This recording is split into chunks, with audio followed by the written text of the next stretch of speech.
ফ্যানের ঘুরে আসেন। আর্মিসার ভিতরে 2 মিলিমিটার মতো কাটিং করা হচ্ছে। তা খোলার পরে টাল হয়ে গেছে, ওটাকে কেটেও অ্যাডজাস্ট করে দেওয়া হচ্ছে। 2 মিলিমিটার মতো কাটিং করা হবে ফ্যানের আর্মিসার, সিলিং ফ্যানের আর্মিসার। অলরেডি কাটিং করা হচ্ছে।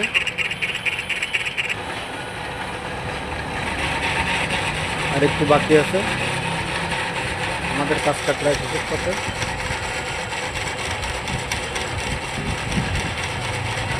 কাটিং করা হচ্ছে, আর 1 মিলিমিটার কাটলে হয়ে যায়। তাকে কাটার পরে এটা ঠিক হয়ে যাবে। রিংসারে বেঁধে যাচ্ছিলো, এই কারণে 2 মিলিমিটার কেটে দেওয়া হচ্ছে।